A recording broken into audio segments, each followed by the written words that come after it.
Good day. The reports from the Middle East over the last few hours, or at least and specifically from the Israel-Palestine Gaza front, suggest that Israeli troops are still located inside the Gaza Strip, but that they have not made any serious attempt to advance into Gaza City itself, and that there has been little so far in the way of hand-to-hand fighting or attempts by Israeli troops to clear Palestinian fighters, Hamas fighters, from the positions that they are occupying. Now, there's lots of reports, lots of claims about what exactly has been happening, who is getting the upper hand in the fighting, things of that sort. Given the complete lack of independent information about any of this, I'm not going to get or try to get into the details of this.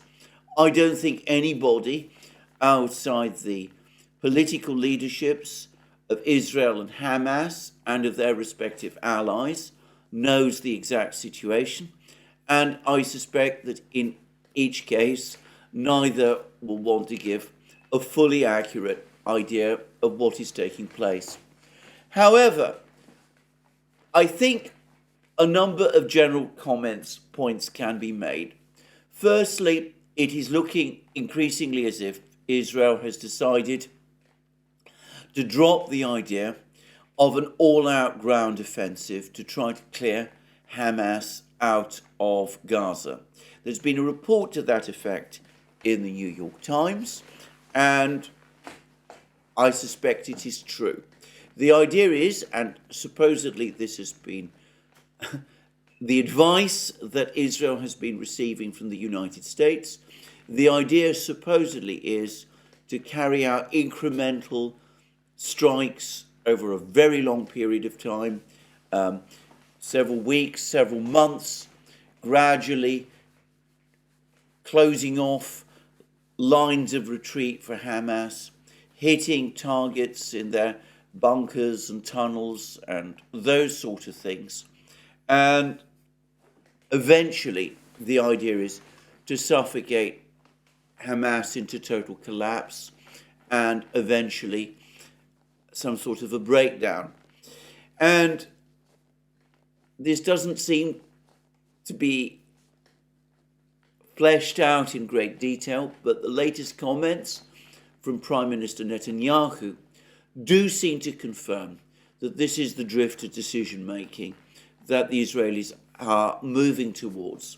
Of course, Prime Minister Netanyahu said some weeks ago that this would be a long war, and it does seem that a long war is indeed what we are likely to get. And I've had some really very interesting explanations of what the Israeli and, by the way, American tactics with respect to Gaza are going to be. It's been suggested that the Israelis will carry out raids, striking individual Hamas targets, seeking to free hostages. The number of hostages that the Israelis claim that Hamas has under its control has now increased to, I believe, 230. I remember seeing reports about a week ago that it was 150, but it seems that the number is actually greater than that.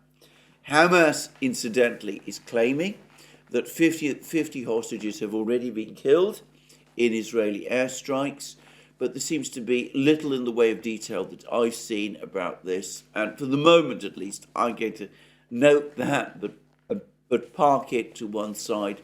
I don't know whether this information is correct.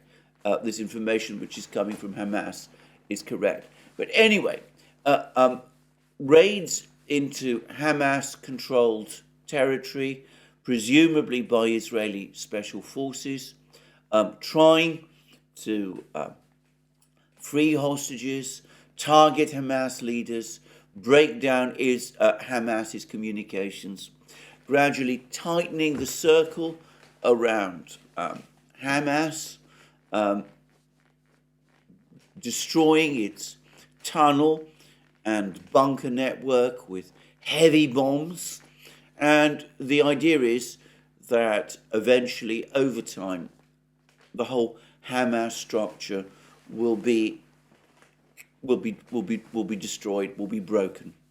And Prime Minister Netanyahu is now talking in a very similar way, and this is a point that several people have pointed out to me. He's talking about Gaza now in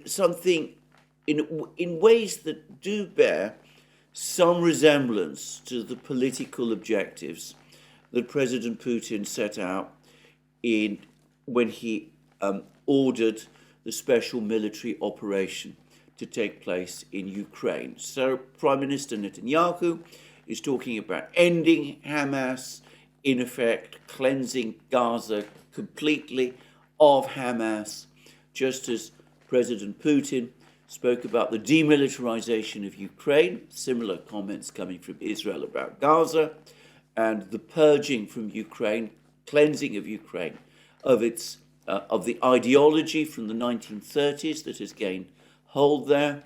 Well, Israel, Prime Minister Netanyahu is speaking in similar ways about Gaza. And again, Israeli officials continue to insist that people in northern Gaza quit, that they leave northern Gaza, and they are also simultaneously giving reassurances that when this military operation is concluded, the people of Gaza, the residents of northern Gaza, will be allowed to return. Though what condition they will find northern Gaza in, should that happen, well, I can't really even begin to imagine. And again, I've seen several people say that the tactics that the Israelis are going to be following in Gaza are similar in some respects to the tactics that the Russians followed in Bakhmut, that General Surovikin conducted in Bakhmut with the assistance of the Wagner forces, and that eventually, ultimately, the Israeli objectives will be realized in Gaza, just as the Russian objectives were eventually realized in Bakhmut. I'm going to say straight away that I think that there are many, many problems with this approach, if it is indeed the approach that Israel is going to follow. Firstly, let me repeat once again a point which I have already made in the past, which is that, of course, if we're talking about comparisons between Gaza and Bakhmut, there are no comparisons. Bakhmut was a relatively small place, 70,000 people, before the current fighting in Ukraine began in 2022. Gaza is a densely populated city of over 2 million people. Some people say as many as 2.3 million people live there. That is the first thing to say.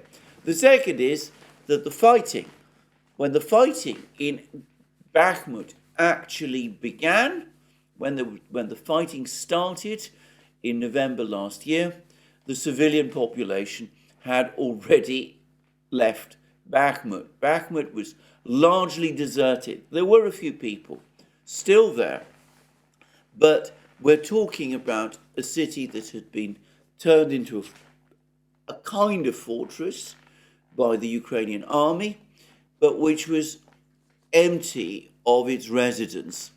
Again, that is not the situation in Gaza at the present time. Thirdly, Bakhmut was never fully surrounded by the Russians. Now, there was a time when it did seem as if the Russians were intending to surround Bakhmut, but eventually, for various reasons which have never been entirely explained, they decided that they would not do so. I've heard informally that, again, this has been people who have been writing to me, that the reason that the final encirclement of Bakhmut never happened was in part because, again, Prigozhin and decided that rather than seek an encirclement, which would take time, he would press forward with an advance in Bakhmut itself and would capture the city by essentially a town, by an assault, and that this complicated decision-making further and prevented the encirclement of Bakhmut happening because Prigozhin concentrated Wagner's resources on the town itself rather than in the encirclement operations that some in the Russian military thought he should have followed.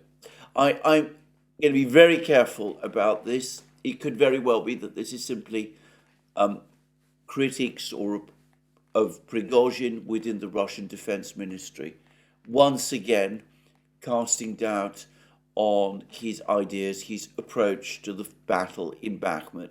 But anyway, so that was, there is that difference. The Russians never fully encircled Bakhmut. The Israelis have, in effect, already encircled Gaza. They control all the access points into Gaza, and by the way, have always done so. They control the airspace over Gaza. They control ports, the port facilities. This means that Gaza is, to a great extent, physically isolated from the rest of the world, to an extent that Bakhmut actually never was.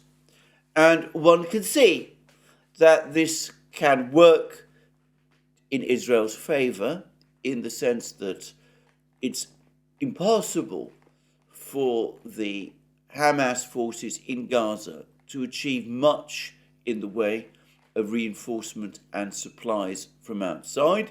Perhaps some things can be smuggled in, but probably not very much. But of course, it also creates a whole set of problems for Israel as well, in that this blockade of Gaza, the cutting off of water and food and energy supplies into Gaza, is now coming in for intense criticism from the global community. It's been criticized at the United Nations. It's been criticized by the UN Secretary General and by the UN Secretariat. It has been criticized by various humanitarian agencies, including, by the way, Amnesty International and others. And of course, all of this comes to the fundamental underlying difference between the situation in Bakhmut and the situation in Gaza. Bakhmut was one battle within the context of a larger war. You were never going to see protests around the world happening because of what was going on in Bakhmut. It was just one battle. Whereas Gaza is completely different. Gaza is a densely populated Arab Palestinian city under siege by Israel. And of course, what that inevitably means is that there are going to be massive protests about this siege across the Arab and Muslim world. And by the way, I have noticed increasingly in Europe as well, including, by the way, in Britain. And it is the political clock that is the most difficult one, the one that makes the fundamental difference between the two wars. Briefly, Russia, despite all of the attempts that the West has made, has not been isolated politically, diplomatically, economically over the course of this conflict in Ukraine. It continues to have friends and allies right across the world. Its economy has been surging. Its production rates have been surging. It is not the target of protests over what happens in a place like Bakhmut or Avdeyevka or any other such place. This is simply not the same situation at all with what is going on in Gaza. These protests that we're seeing, these moves that we have been seeing in the General Assembly, which are certain to be followed up by further applications, further proposals for resolutions to the Security Council, to the General Assembly. That is all going to intensify, and whereas the Russians have all the time that they need to do whatever it is that they intend to do in Ukraine, the same is not the case with Israel in Gaza. This operation is politically and time limited. And there will come a point, despite the solidity of US support up to now for Israel in the United States, there will come a point where it is impossible for the United States to sustain that support, especially if more of its European allies peel away, as France already did over the course of that vote in the General Assembly that I discussed yesterday. So there are fundamental differences and fundamental problems. If Israel had an unlimited amount of time, it would be able to defeat Hamas in Gaza. There might be horrendous civilian casualties. There might be tens of thousands of people killed. But if it was simply a case of a simple battlefield, Israel obviously has the enormous preponderance of military advantage. But war, as has been discussed many times, as Clausewitz once famously said, war is an aspect of politics, and it is the political clock that is now ticking, and which, by the way, in my opinion, is already dictating some of the major actions, some of the major moves that various people are taking in the Middle East. The American build-up that we see there, all of those things. So, there we are. That's where we are at the moment. Continued fighting between Hamas and Israel, continued missile attacks by Hamas against targets in Israel, increasing warnings from Iran and Hezbollah perhaps edging towards slowly increasing the amount of military action it is taking in the north of Israel,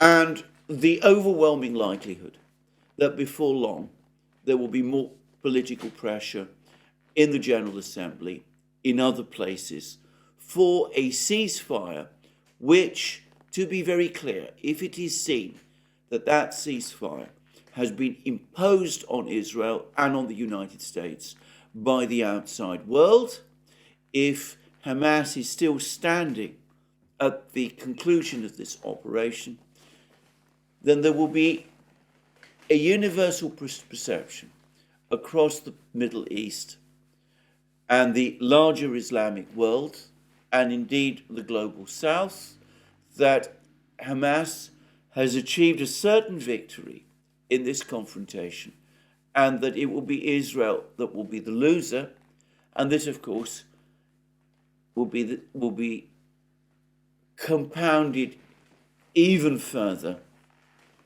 if there is some kind of cataclysmic conflict between the United States and Iran, which, as I fear might happen, ends up unsuccessful for the United States and by extension for Israel. So I don't think that this is a strategy that is going to succeed. If Israel is going to pursue a successful strategy in Gaza, a successful military strategy in Gaza, then it is short of time.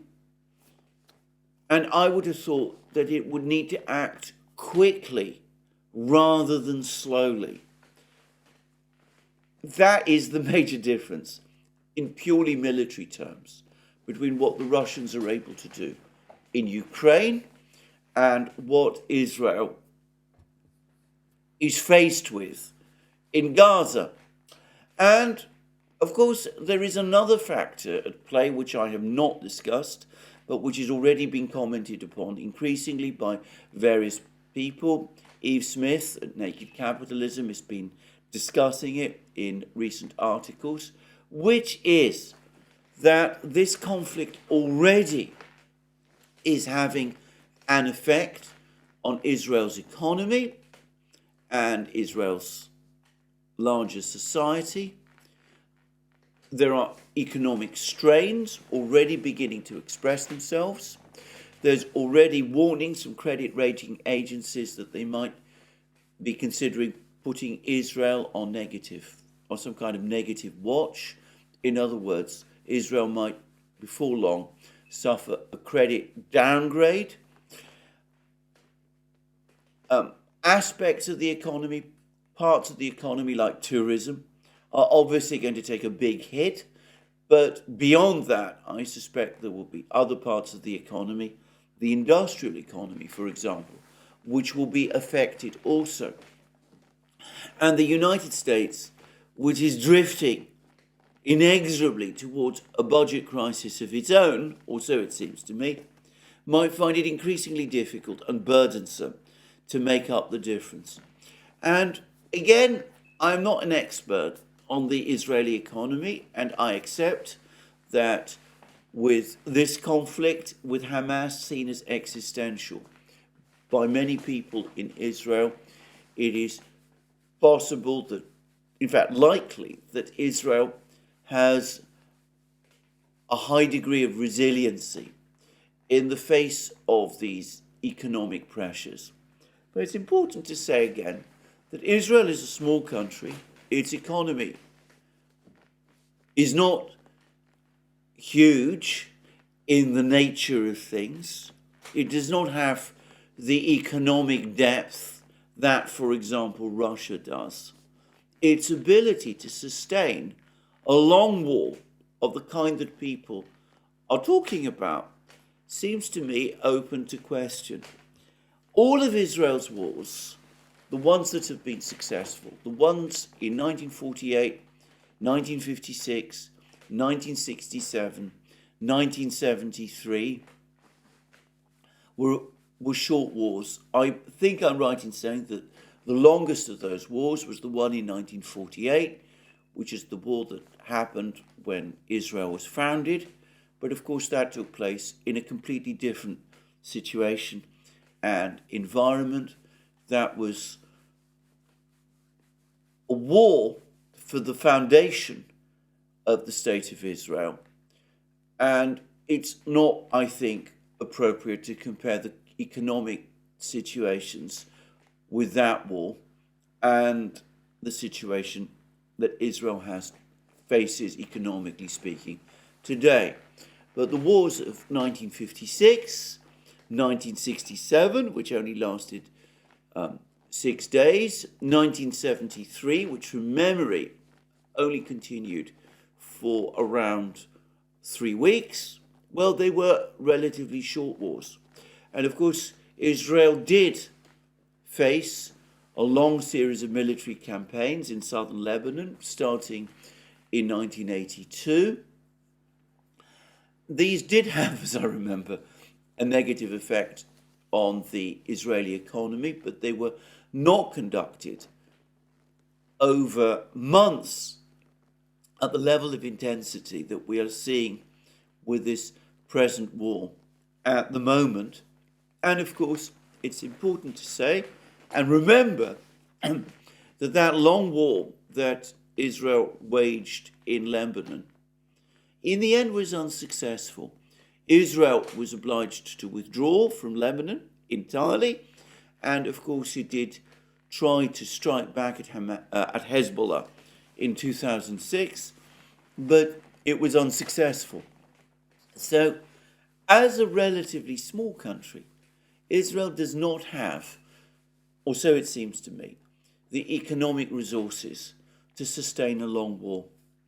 Now, none of this is to say that Israel doesn't have a right to self-defense. I have said previously that Israel does absolutely have a need to secure its position in Gaza. I think that there needs to be a careful re-examination of the intelligence failures and political failures that took place on the eve of the attack on the 7th of October. If it is indeed the case that several Israeli brigades were transferred from Gaza to the West Bank to protect settlers there, and that this was a decision made by the Israeli government and by Prime Minister Netanyahu, well, he needs to answer for that mistake and bear the political consequences of it. And of course, given what happened on the 7th of October, I think there would have been, had Israel taken a political approach at that time, strong support globally for a declaration that Hamas was a terrorist organization. What happened in southern Israel on the 7th of October seems to me to fall well within the definition of terrorism, that it was a terrorist organization, and it might very well have resulted in a general proscription of Hamas, and we would probably not have seen Hamas taking center stage in the way that it is doing now, and it could be that Hamas could have been isolated and eventually broken down in that way. It would not have had the spectacular results that we're seeing now, but perhaps that would have been the more effective approach. I accept, of course, that politically that might have been impossible, and certainly it would have been impossible while Prime Minister Netanyahu remained Israel's Prime Minister. But perhaps it would have been better for Prime Minister Netanyahu at that point to step down, for someone else to take over, for a new government to be formed, for Prime Minister Netanyahu to answer for whatever mistakes he made on the eve of that conflict, and perhaps a better strategy could have been followed in that case. But we are where we are. Hindsight is a wonderful thing. I accept that the situation at the moment is pointing in a completely different direction. But let me repeat again what I have said before. If you're in a hole, stop digging. If a long war isn't going to work in Gaza, and I have to say I at the moment see little prospect of it doing so, and the dangers of a further escalation are huge. If a long war isn't going to work, then it's time for a rethink. And of course, if that rethink again involves replacing Prime Minister Netanyahu with someone else, well, so be it. Better now than wait until the outcome is dictated and the initiative is lost and resolutions start to emerge from the General Assembly, which not only call for a ceasefire, but start to question the authority of the United States to conduct diplomacy in the Middle East, to act as the mediator in the conflict in the Middle East, and which vest that role on the International Peace Conference, which the Chinese have been talking about. And of course, if we ever get to a point where the General Assembly passes a resolution using the Uniting for Peace formula, which is far from impossible, by the way, then that would be a diplomatic and geopolitical disaster, which would affect not just Israel, but the United States as well. As I've said many times, in navigating crises of these sorts, looking ahead, taking realistic decisions, keeping emotion under control, very difficult, I understand, to do, can have better results than acting on one's feelings, letting anger control your decisions, making mistakes, and putting yourself in a worse position than the one in which you might otherwise have been. And again, I've been seeing more reports now, more commentaries from all sorts of people, including several now in the British media, which repeat the point that I have made myself in the past, that those events, those actions that Hamas took on the 7th of October, the taking of hostages, the violence against civilians, all of those things might have been calculated to engineer the crisis that we are in at the moment, to lure Israel precisely into that long war in Gaza. And if that is the plan, that is the Hamas plan, it is firstly, or so it seems to me, a more coherent, more realizable plan than the one that people are talking about Israel having. And it is one which, for the moment, is working. Hamas is resisting Israel in Gaza. The narrative has been shifting away from Hamas and what it did on the 7th of October towards what Israel is doing in Gaza now. There are calls for a ceasefire, which, if they're ever fulfilled, will benefit Hamas, and Israel's position and the position of the United States is coming under challenge across the Middle East.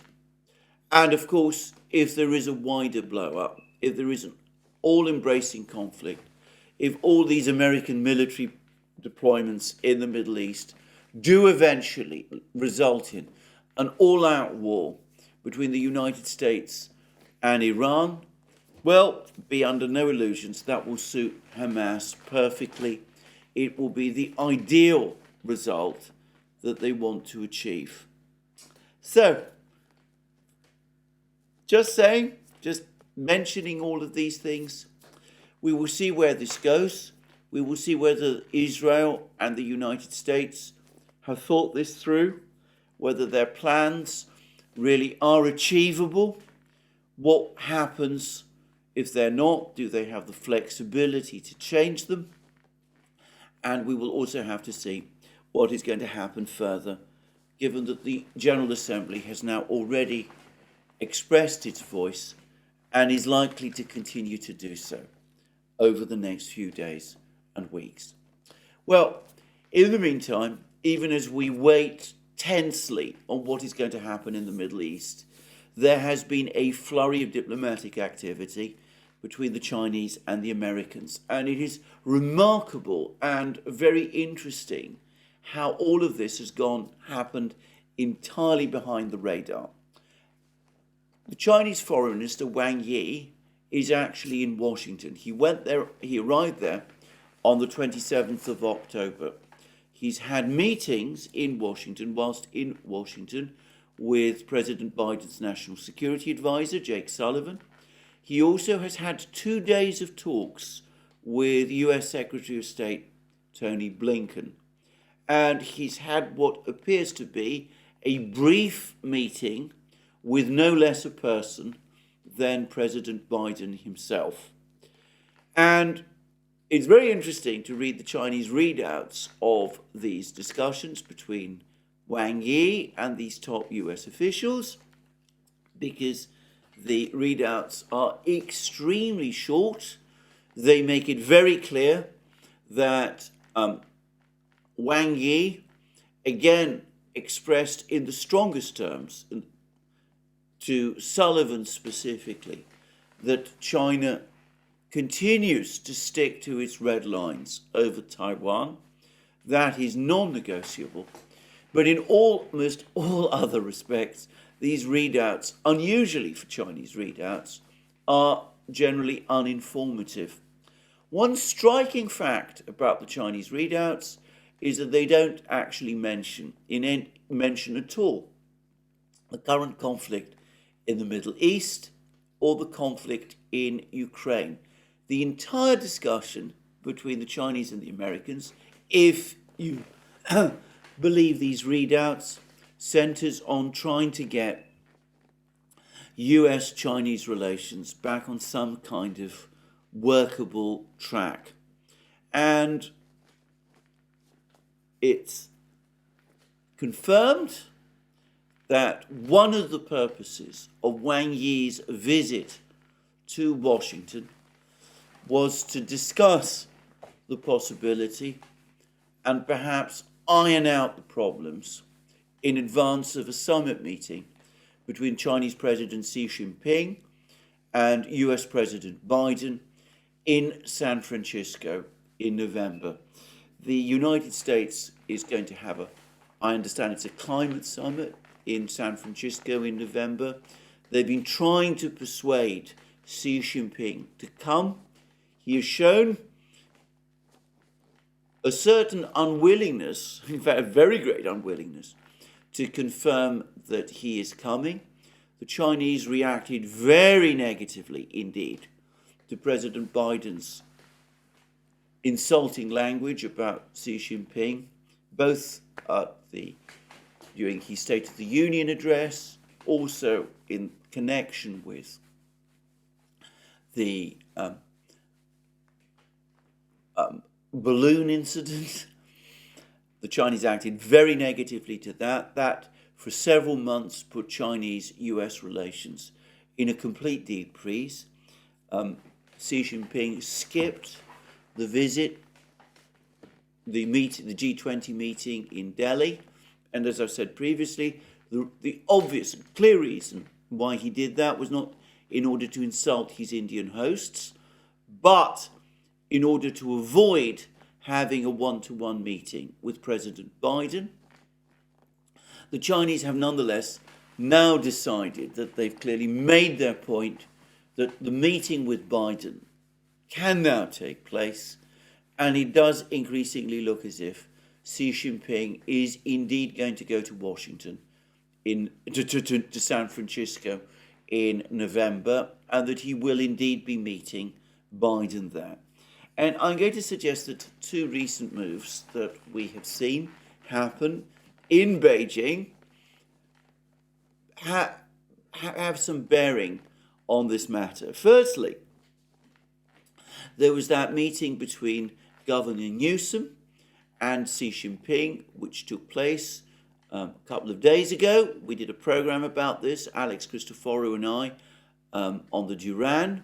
We made the absolutely obvious point that Governor Newsom is clearly manoeuvring to put himself in a position where he might be eligible for the Democratic Party nomination in the event that President Biden is maneuvered into stepping down.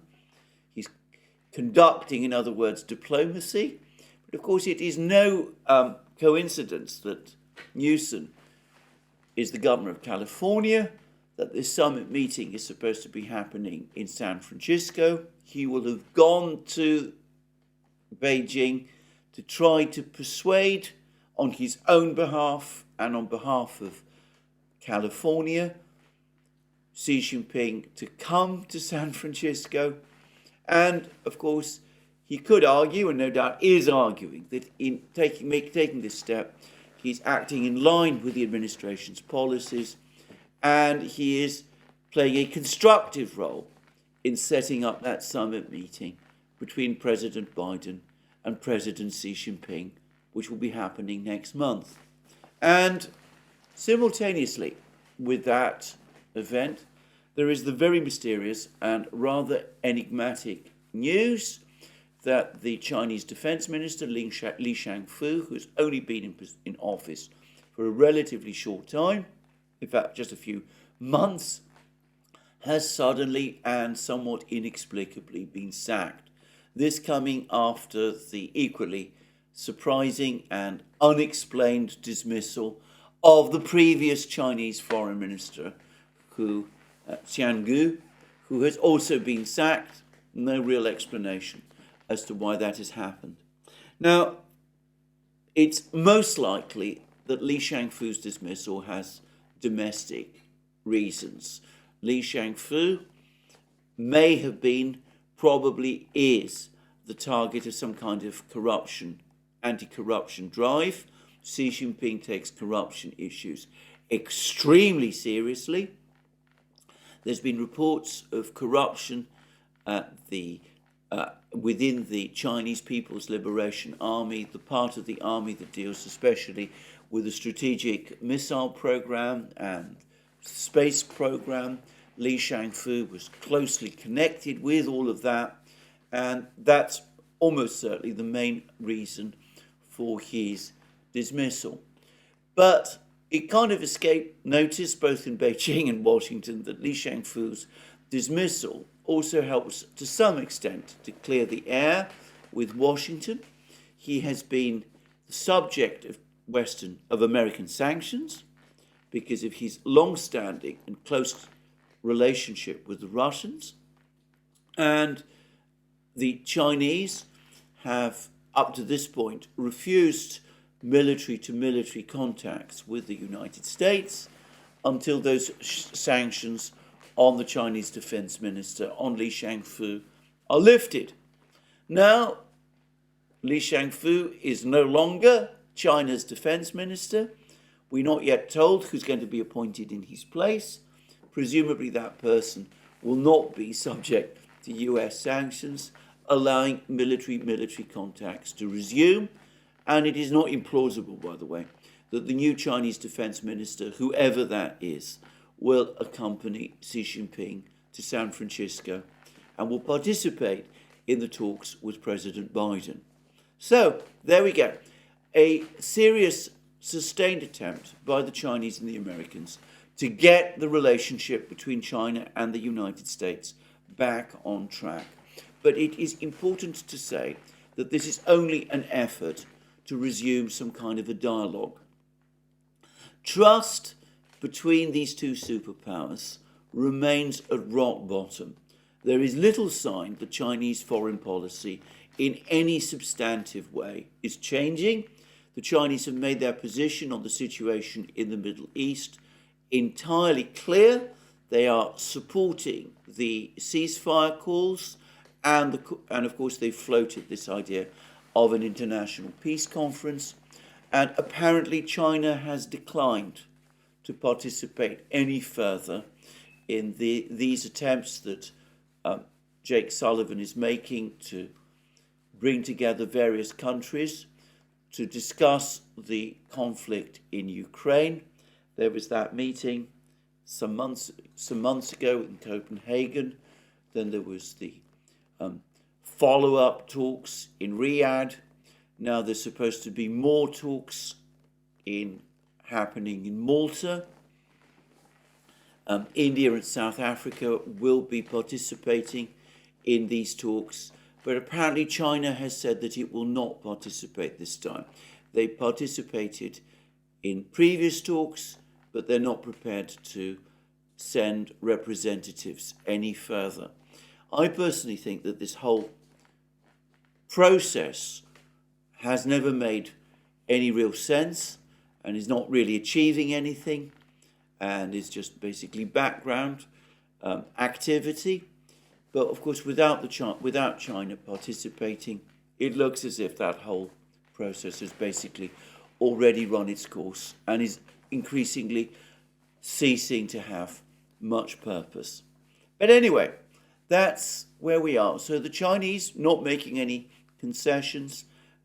Wang Yi, again, reiterating to Jake Sullivan in the strongest terms China's position on Taiwan.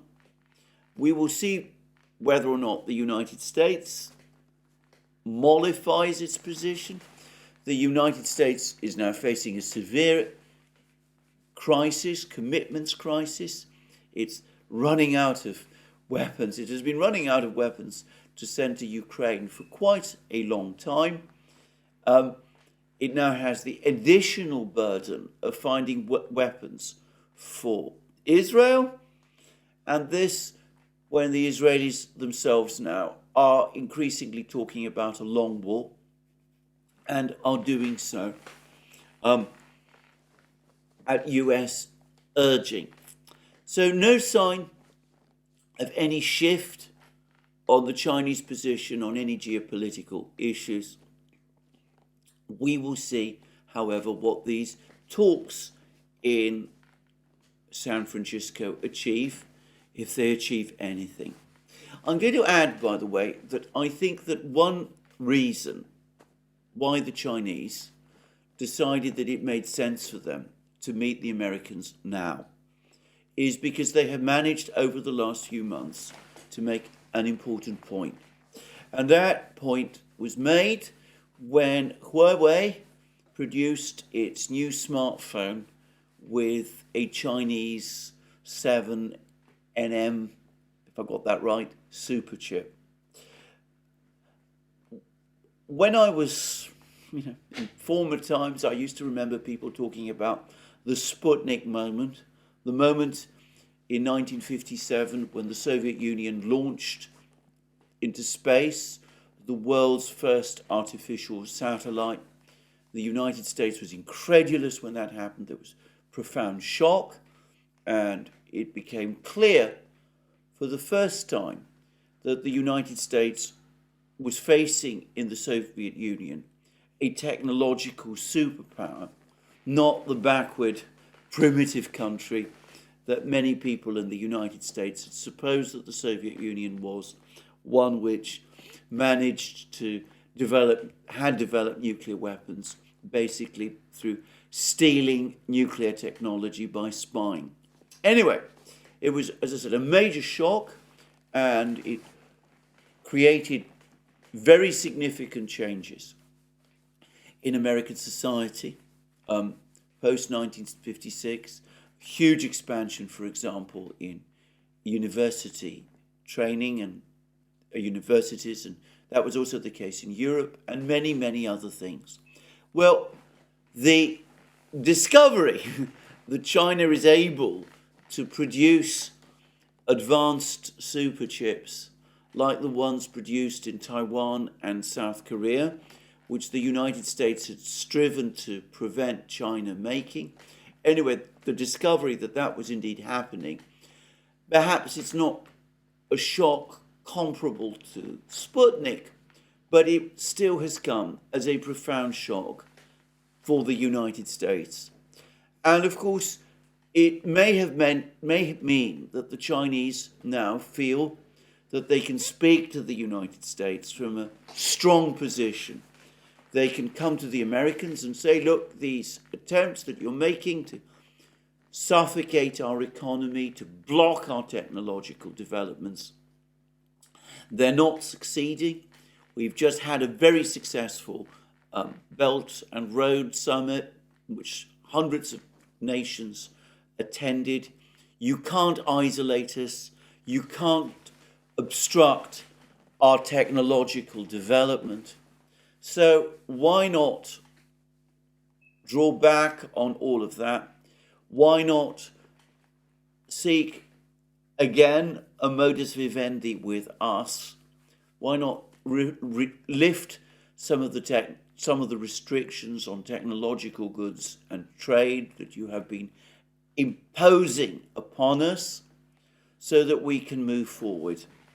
I'm going to say straight away that if that is what the Chinese are going to be saying to the Americans in San Francisco and in the current talks in Washington, then I can understand why. But with US officials unofficially and Republican congressmen quite openly talking about China as part of some kind of axis of evil, with Russia and Iran, I think the prospects of any kind of movement forward in trade or technology terms, I don't think that any of that is going to happen. But I can understand why the Chinese might think that it's worth a try, and I can understand also why the Chinese might think that it makes sense for them to try and find friends in the United States, like Governor Newsom, to work perhaps with them more constructively in the future. And I can understand, therefore, why at this time, from what he probably considers to be a strong position, President Xi Jinping has made the decision to go to San Francisco and to meet President Biden there. Anyway, mention of the axis of evil, the new talk about the new axis of evil, takes me to the situation in Ukraine, and firstly to the latest comments by the new Speaker of the House of Representatives, Mike Johnson. Now, Mike Johnson has in the past voted against economic financial support for Ukraine. He's been one of the critics, not one of the major critics, but one of the critics for further support for Ukraine. Entirely unsurprisingly to me, he is now changing his tune. Now that he's become Speaker, he has given an interview with Hannity in which he appears to accept that Ukraine is also a victim of aggression, that the aggressor is Russia. Russia is part of the axis of evil alongside China and Iran. That means that the United States can't let Russia win in Ukraine, and that means that Ukraine must be provided with more support. He is saying, Mike Johnson is saying, that the Biden administration's attempt to bundle up aid for Ukraine with aid for Israel and Taiwan, that really doesn't make sense, and that these aid packages need to be dealt with separately. And I suspect that that will happen. And I suspect that aid to Ukraine will probably, in the end, be reduced. But I've always felt somewhat cynical about this whole process in Congress. It seems to me that the best way to understand it is as a political battle within the Republican Party between the populist wing, whose effective leader is Donald Trump, and the Mitch McConnell wing, which is the establishment wing. And by getting Johnson elected Speaker, the populist wing has won a point against the Mitch McConnell wing, but we already see how Johnson is now that he is Speaker, is starting to trim his sails and is shifting a little bit back towards Mitch McConnell and his side of the party. He's again talking about the axis of evil. He's taking up these comments of Mitch McConnell's, and he's again speaking about the need to continue to support Ukraine. So we see the shift. Let me say again a point that I have made many times on many programs. The United States will continue to provide financial support to Ukraine. It is likely that the scale of that support will reduce given the budgetary crisis that we see coming over the horizon. But there is always funding, always money in the United States that can be provided for these kind of adventures. There's enormous pressure from within the military-industrial complex, but also from the regime change community, the NGOs, all of those sort of things that are very, very invested in this conflict in Ukraine. there will always be big pressure from them for funding, and some funding will always come. Anybody who supposed otherwise, well, we see that Mike Johnson has already disillusioned them. So, that, I suppose, is some good news for Ukraine. The extent of the fight, the actual funding that Ukraine is going to get, remains to be seen. In all other respects, to me, it seems to me, the funding is, the situation for Ukraine is becoming increasingly bleak. And there's been another very bleak article about the situation in Ukraine, this time in the London Times, and the author is Michael Clarke, not to be confused, as I have done in the past, with Robert Clarke, completely different people. But Michael Clarke, who is a visiting professor in defence studies at King's College London and a distinguished fellow at the Royal United Services Institute. Now, as is often the case with these sort of commentaries, these sort of articles that appear especially in the British media, it strives to find some positive indicators for Ukraine. And we have had also commentaries from the British Defence Ministry. They're saying that the losses, for example, that Russia is suffering in the fighting in Avdeyevka may be the highest losses that Russia has suffered over the course of 2023, higher even than the losses that Russia experienced during the fighting in Bakhmut. Now, I don't know what information they have for that.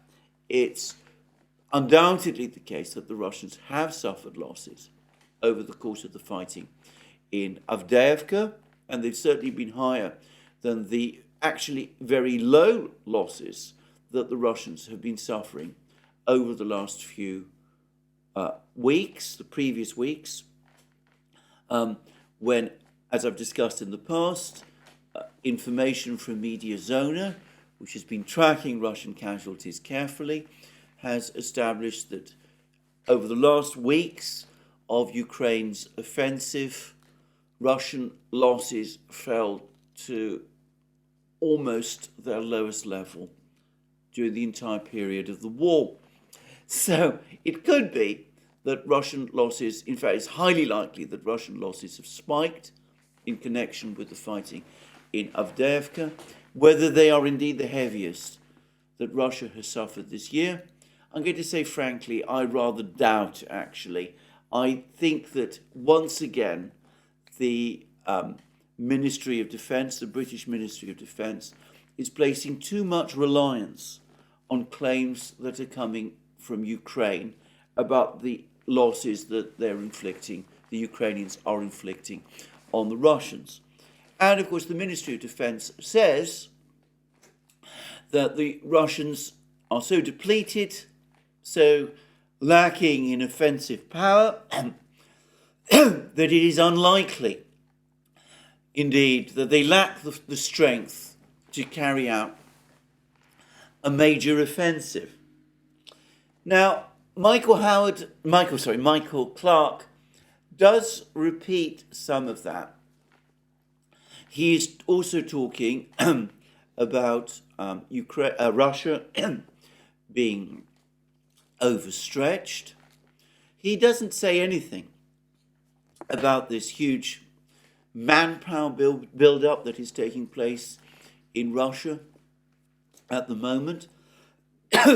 We hear that recruitment in Russia is now running at the rate of 1,600 men a day.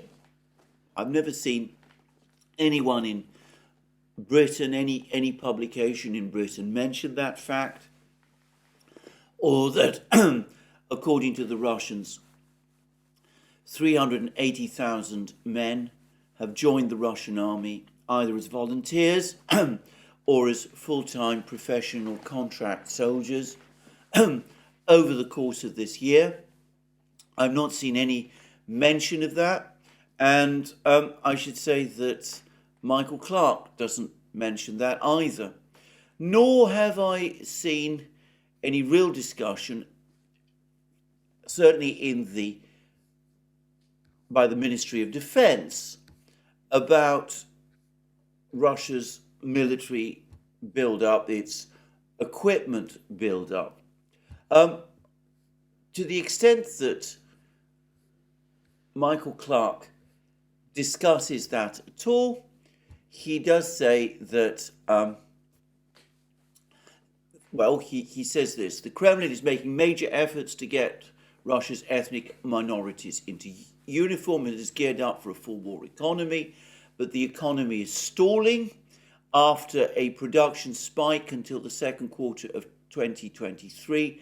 Its armaments industries have reached a plateau short of components, workers and skills. Even the biggest producers, such as Uralvagonzavod, the United Aircraft Corporation and the United Engine Corporation, are rumoured to be operating at about 70% of their March 2023 capacity. I don't know where he gets that information from. What are these rumours? How does he know this? And he says they struggle to maintain a 3-shift production cycle. And he goes on to say Russia is probably unable to mount another full strategic offensive in Ukraine until spring 2025 at the earliest, unless Kiev folds before then. But then he does go on to admit, and this is where we come to the heart of the article, that even if Russia can't start, it is facing these problems at the moment in its industries, which, as I said, I've not seen any information that remotely confirms that, certainly not any information coming from the Russian side of things. He does go on to say that also makes the current situation worse than a stalemate for the Ukrainians. This is now a war of attrition of the sort Western powers have not seen since the world wars of the last century. Wars of attrition are ultimately won by the side that can best gear up its industries and apply its productive capacity directly to the battlefield, from high-tech cyber systems down to bullets, boots, and meals ready to eat. The Russians can eventually do this for themselves. And then he says, he goes on to say, Ukrainians can do some of this for themselves and are gearing up for a high-production arms industry in the future. But they can only match Russia in any real war of attrition with Western support, particularly next year, when Russia will be heavily dependent on what it can squeeze from North Korea, Iran, and China. So in effect, what he's basically saying is that the attrition left to itself, Ukraine is going to lose a war of attrition. He appears to believe, and as I said, all based on rumours, not any actual verified fact, that Russian arms production has reached a plateau, but he acknowledges that it's a plateau which Ukraine left by itself can never reach, and of course that the Russians are getting weapons from North Korea, Iran, and he claims China as well, and that makes the pressure on the West even greater.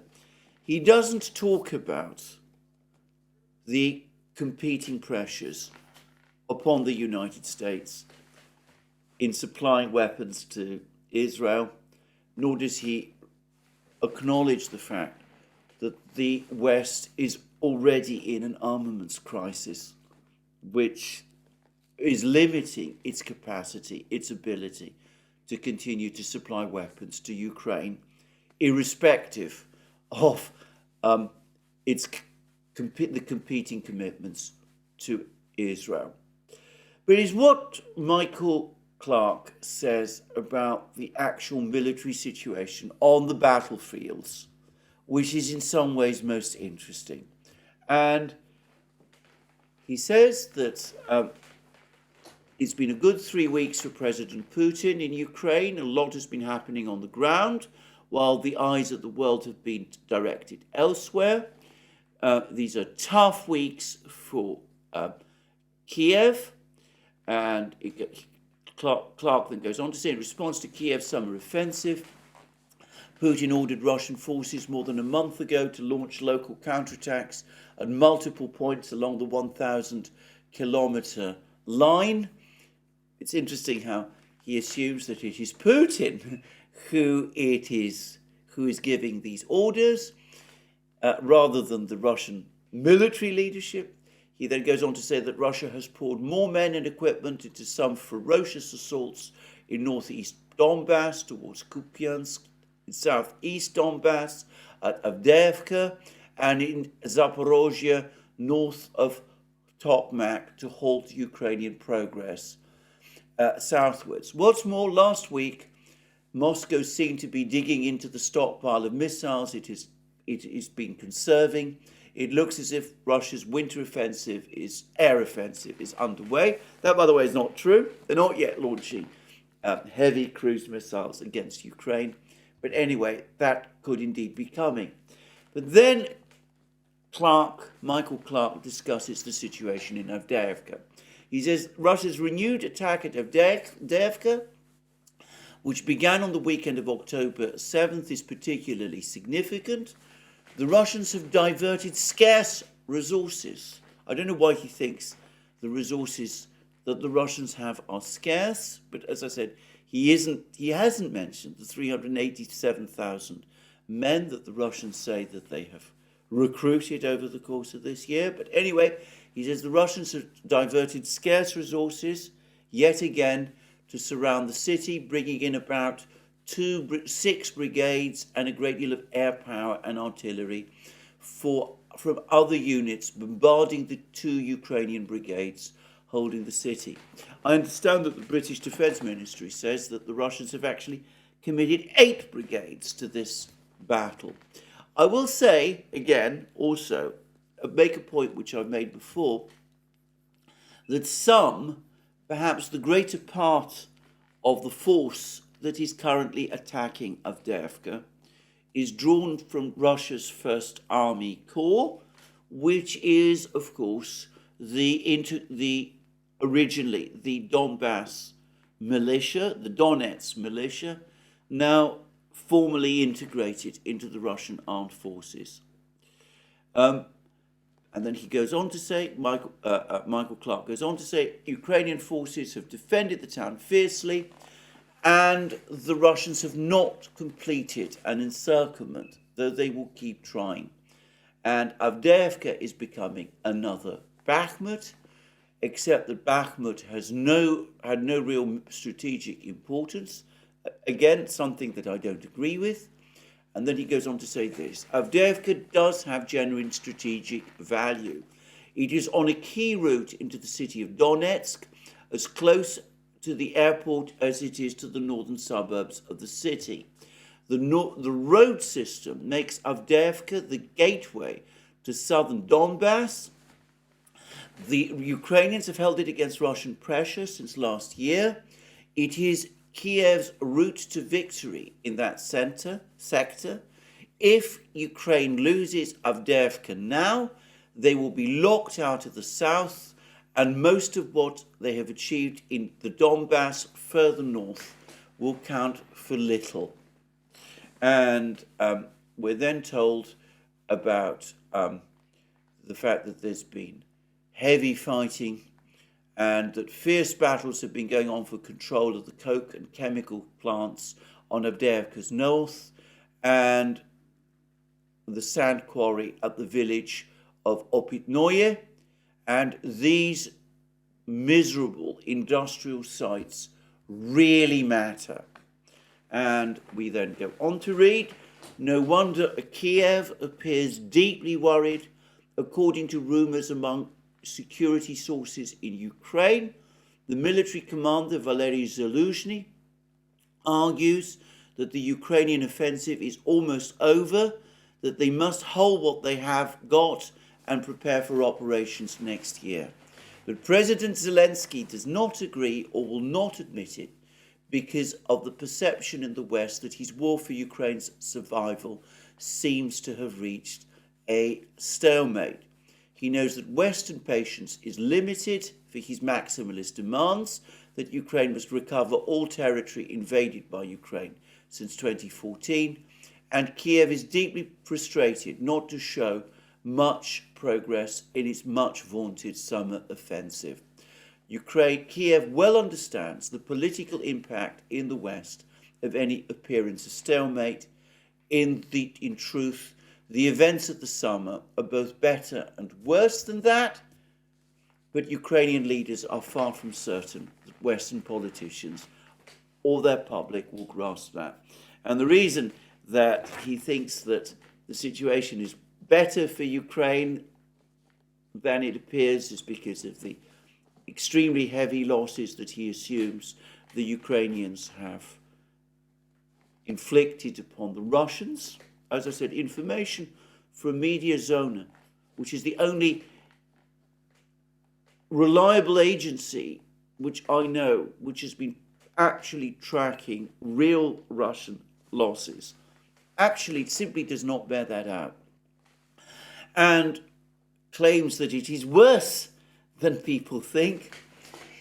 It's not difficult, actually, when you drill into what he's saying to understand why, because the situation that he's describing does not actually look like a stalemate. We're not actually looking at any kind of stalemate at all here. He admits that the Russians are working towards the encirclement of Avdeyevka. He accepts that the Russians appear to be making progress in places like the slag heap, the coke plant, all of these things. He appears to be accepting that the encirclement of Avdeyevka is underway, and he also acknowledges that if Avdeyevka is captured by the Russians, there is a real possibility that Ukraine's entire defensive position in southeast Donetsk region will simply collapse. And it is difficult to understand why that might be so, because if Avdeyevka falls, it seems to me, looking at a map, I'm not a great map reader, but so it seems to me, that the way is open for the Russians to start advances towards the important town of Pokrovsk to the west, but also it will put the Ukrainian position, make the Ukrainian position in Marinka already under severe stress. It will make it impossible.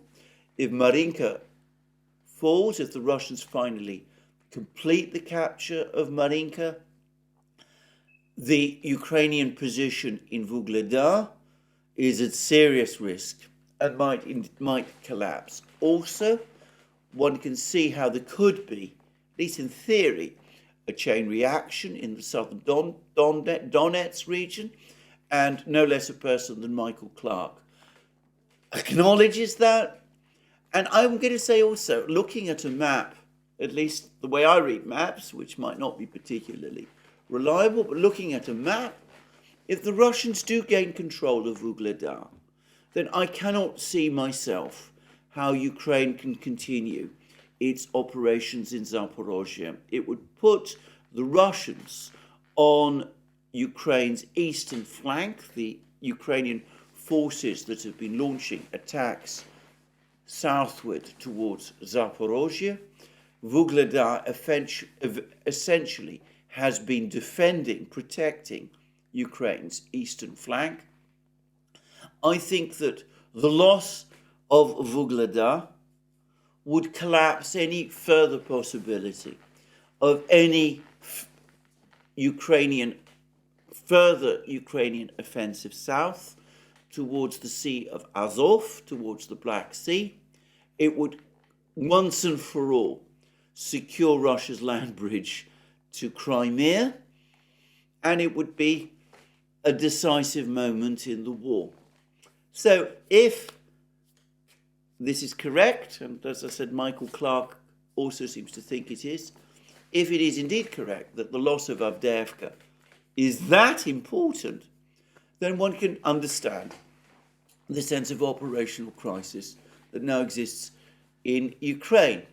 And there's reports coming out that, in fact, there is bitter arguments now between Zaluzhny and Zelensky. The relationship between these two men has been strained for a very long time. But it seems that they're now arguing once more. Zaluzhny wants to go over completely onto the defensive. Michael Clark, again, essentially tells us this. Zelensky insists that some kind of offensive operations continue, principally, presumably, in the Rabotino, Verbovoye area, and also across the Dnieper on the eastern bank of Kherson region. In both places, so far as I can see, Ukraine is experiencing very heavy losses of men and machines and achieving nothing of any consequence. But anyway, Zelensky wants to press on with that. And Zaluzhny instead, perhaps worried about the situation, increasingly anxious about the situation, first and foremost, in Avdeyevka, wants to call a stop and wants to redeploy all those forces that are aimlessly defending, or rather attacking, towards Rabotino and Verbovoye and across the river in Kherson region. He wants to redeploy them to try to secure Ukraine's front lines. And I understand that despite events progressing in a very slow and incremental pace further north, there's increasing evidence that the Russians are actually working towards a larger encirclement or envelopment of the Ukrainian forces that is stuck defending places like Kupiansk on the Oskol River, and that as the events in Avdeyevka play out, a second, perhaps even more severe operational crisis might begin to happen further north around Kupiansk. And Michael Clark talked about gains, the Ukraine, if Avdeyevka falls, seeing all the gains it achieved in northern Donbass come to naught. Those gains were the ones that Ukraine achieved as a result of its Kharkiv offensive last year. Well, certainly, if Avdeyevka falls and we see a collapse of Ukrainian positions in the south of Donetsk region, that will doubtless be true. But if there's a second operational crisis for Ukraine in the north, around Kupiansk as well, and the Russians are able to defeat Ukrainian forces in Kupiansk and perhaps surround them there, then, of course, Ukraine's crisis will be much bigger even than Michael Clark is acknowledging. But anyway, there we go. That's where the fighting is. That's where the situation is at the moment. Now, given I've quoted Michael Clark extensively and discussed the claims that the comments that he's making, the extent to which he's talking about an operational crisis, I can't not also mention the fact that he makes claims like this. He says that in 10 days from 10th October, Russia's visually verified vehicle losses in Avdeyevka were 109, comprising tanks, fighting vehicles, and support units, more than a full brigade's worth.